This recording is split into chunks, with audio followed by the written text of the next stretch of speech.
And we're back with the Wolfpack, trying to get our satellite into an orbit around the moon. Where we left off, we basically had to MacGyver it and use our RCS thrusters to extend out to get an encounter with the moon. We've successfully got an encounter. My question is, are we going to be able to arrest around the moon once we get there? And will our satellite coverage keep us there? Because we're currently at 90% strength. And I don't think the Tin Can Mark III doesn't have a relay satellite dish on it, so we can't bounce signals off. But so far we've got 77%. What side of the moon are we going to come on? Now we're going to come on the near side, so that's good, because if we went on the dark side, well, the light side, sorry, the moon would be between us and Kerbin, and we would not be able to get signal. So let's try and bend this around.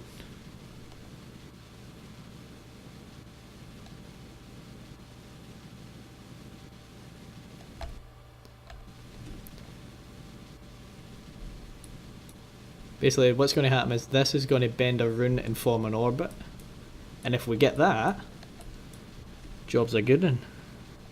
If the RCS can pull it off. But so far it's slowly bending, so if I put my mouse here, it's definitely doing something. But what's going to happen is if we miss this and slingshot back out, we're just going to be in a very, very large polar orbit over Kerbin, which isn't a bad thing. But it's not the objective.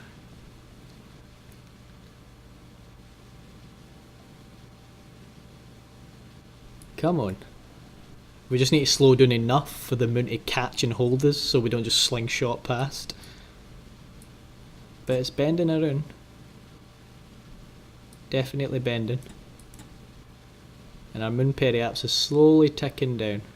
But with the moon, because it doesn't have an atmosphere, the only thing that's going to hinder your periaps is the ground. So you can technically have a moon periaps of say about 1,000 meters and you can skim the top of the moon. It actually looks really cool, but it's really scary at the same time, just watching the ground rush underneath you like you're only 1,000 meters up. But we're bending it round.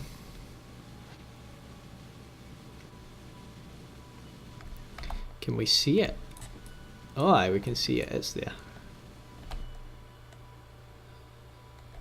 Oh, we've lost our ability to...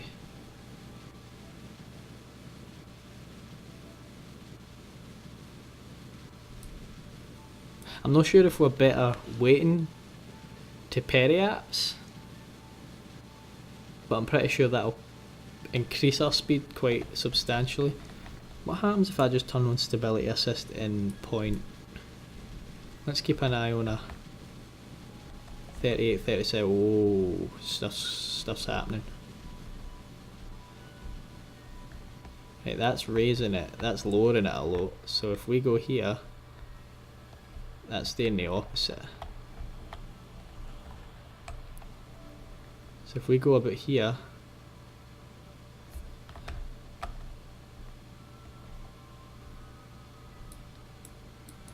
that's raising our orbit, but it's, what's it doing? Is it just bending this? It's just bending it. Right, we'll throw in a quick save. We'll point retrograde. We'll coast to we're a wee bit closer, and then we'll burn and see if that's any better. Oh, that's miles better. See if I was to throw a manoeuvre node in here and pull that retro, how much retro would that need? Estimated burn time a day. We don't have a day, sorry.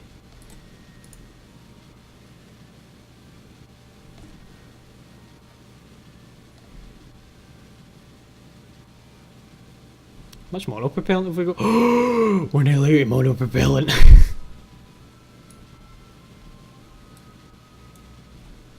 Come on. You can do it. I believe in you. We've got about 30 seconds worth of monopropellant left. Well, 60 seconds, sorry, because it's ticking down about half a unit per second. 25, 24, 23, come on, snap rune. 20, We've done it. We've done it. We've done it, ladies and gentlemen. We have an orbit around the moon, and that is a skimmer of an orbit. Let's just get to our lowest point in orbit here, and I'll show you what I mean by close. This is still a high orbit for the moon, but look, it's like right there. So if we burn retro just now, we can bring our orbit down even more without hindering this periapsis too much.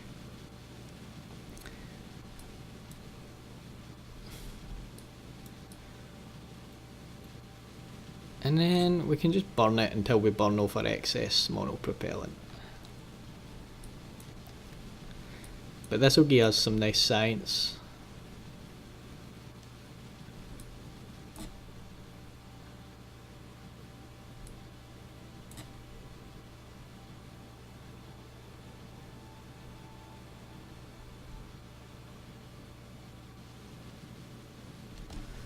Let's just time accelerate. Oh, we're way past that actually, my bad.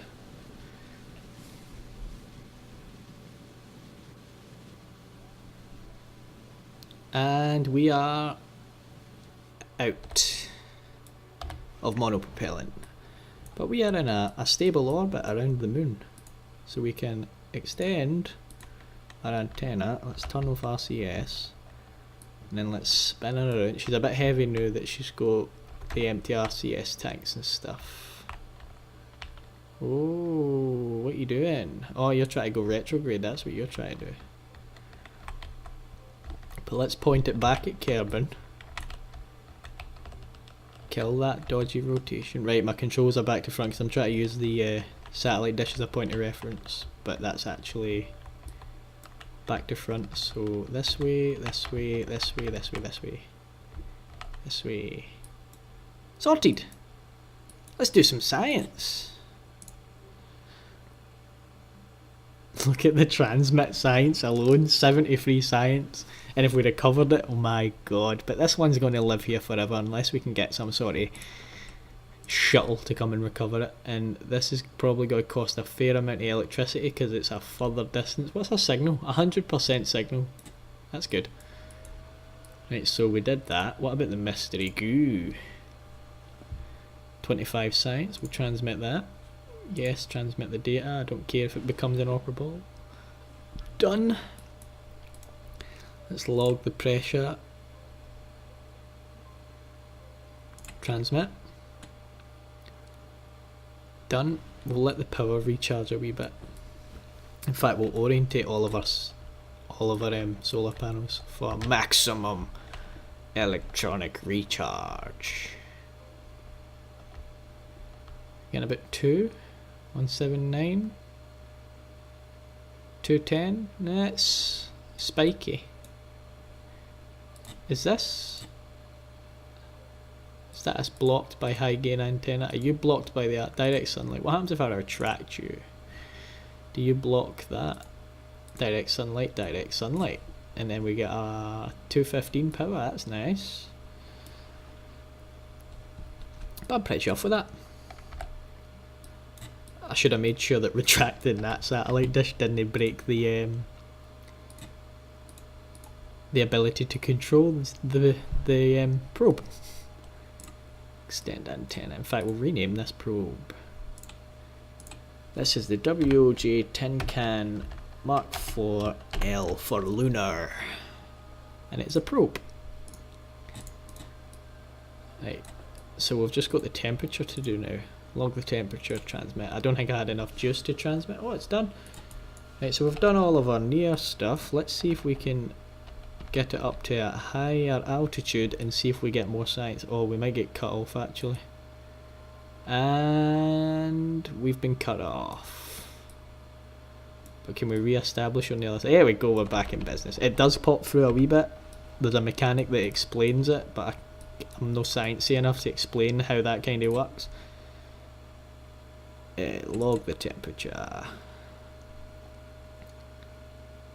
Measuring the temperature of space appears to be quite impossible as there are no matter around it to be either hot or cold except the spacecraft and the thermometer itself. Probably going to give the R&D guys something to think about for a while. So basically because space is a vacuum, and normally the way like a thermometer works is it will measure the temperature of the air around it. When you're in space, there's no air to measure the temperature, so space technically doesn't have a temperature, if that makes sense. The temperature that thermometer will be reading is off the spacecraft. So right now, because it's out of the sun, that thermometer is probably minus 200 Celsius or something like that. But then when I flip it round, and it will be in sunlight, the temperature will spike up to like 400 or something like that. You can Google to see exact results, but that's the idea. Anyway, back to the Space Center. See what glorious science we got. Research and development, 276 science, so that's going to give us a lovely wee boost, because these are about 90 a pop, so we can get 2 of these, or we could get 1 of these.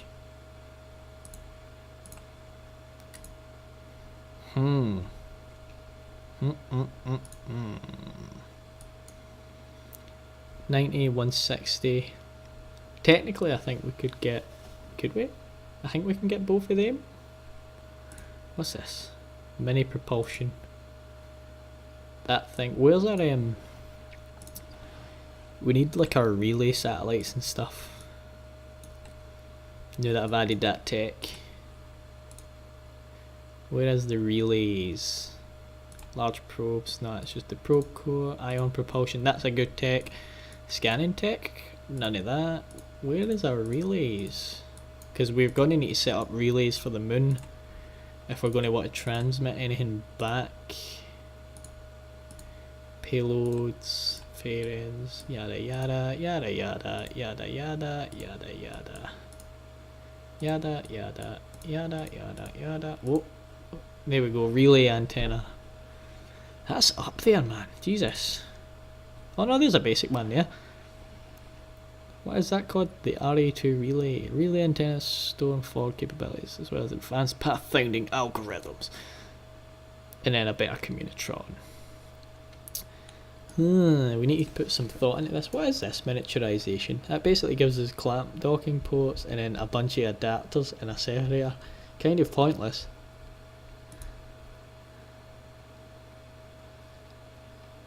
We could get the rover shit for field science. Providine rover mate. Oh, I kind of want to send a rover up.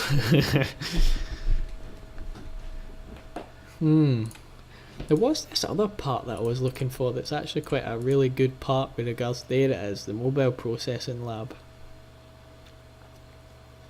Conduct long-term expense ongoing research data. Collect in the field. Be sure to check back your scientists. How much does that cost? 160. Let's get this, and let's get this. We've still got 26 science to spare, but that's about it.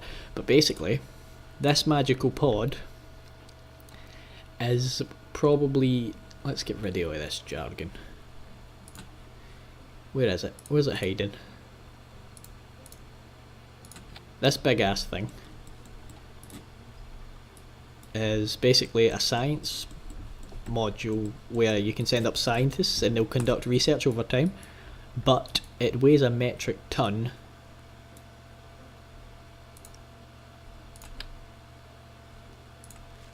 And we don't have any thrusters big enough to get it up yet. Or do we? Should we experiment? No, we need to wait until we've got bigger things. But if we do this, and I will show you what I'm planning next episode. So we'll cut it here and I'll come straight back, I promise. Right, I'll catch you in 2 seconds.